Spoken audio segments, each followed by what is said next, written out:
ప్రధానమైనటువంటి అంశాలు జాతీయ స్థాయిలో అదే విధంగా రాష్ట్ర స్థాయిలో ప్రస్తుతం ఉండేటువంటి రాజకీయ పరిస్థితుల్లో కొన్ని సవాళ్లు కొన్ని ప్రశ్నలు మీడియా ద్వారా ప్రజల మధ్యకు తీసుకెళ్లడం కోసం ఈరోజు ఈ సమావేశంలో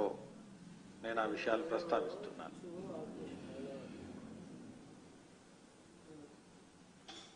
మనందరికీ తెలుసు,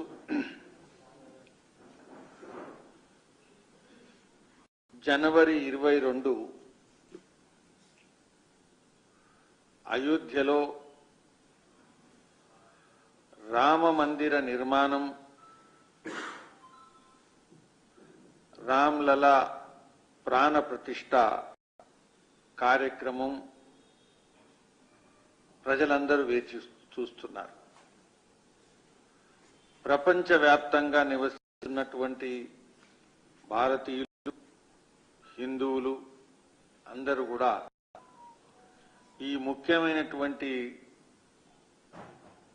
కార్యక్రమాన్ని వేచి చూస్తున్నారు, చర్చిస్తున్నారు, అనేక విషయాలను వాళ్ళు అనుసరిస్తున్నారు. దురదృష్టవశాత్తు దేశంలో చాలా మంచి వాతావరణంలో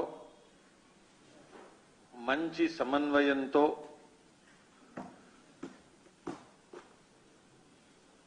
140 కోట్ల ప్రజానీకం ఉండేటువంటి ఈ దేశంలో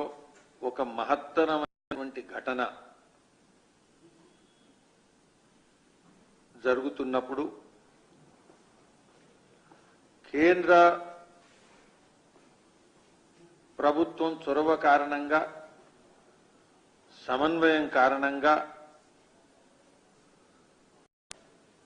ప్రపంచంలోనే అద్వితీయమైనటువంటి ఈ ఘటన ఒక ఈవెంట్గా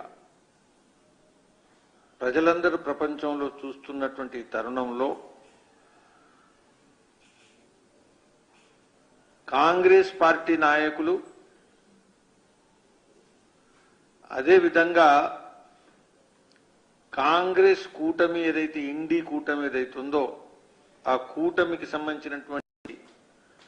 అనేక పార్టీలకు సంబంధించినటువంటి నాయకులు దేశవ్యాప్తంగా ఒక కుట్రపూరితమైనటువంటి ప్రజల్ని రెచ్చగొట్టేటువంటి విధంగా, శాంతిని భంగపరిచే విధంగా, హిందూ వ్యతిరేక శక్తులను ప్రోత్సహించే విధంగా, భారతదేశంలో భారత వ్యతిరేక సంస్థలకు ఊతమిచ్చేటువంటి విధంగా పత్రికా ప్రకటనలు చేయడం, అదేవిధంగా ప్రజల్లో ఒక రకమైనటువంటి అశాంతి, ఉద్రిక్తత, ఉద్వేగం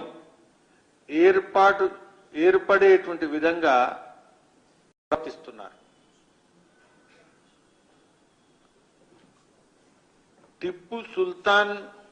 కు మద్దతుగా ఎంతైతే కాంగ్రెస్ నాయకులు మాట్లాడతారో, మౌనంగా కాకుండా భగవంతుడు శ్రీరాముడు మర్యాద పురుషోత్తమునిగా భావించేటువంటి అయోధ్య శ్రీరాముని విషయంలో ఈ విధమైనటువంటి అవమానకరమైనటువంటి పద్ధతిలో మాట్లాడడం ఏదైతుందో ఇది ప్రతిరోజు పెరుగుతున్నది.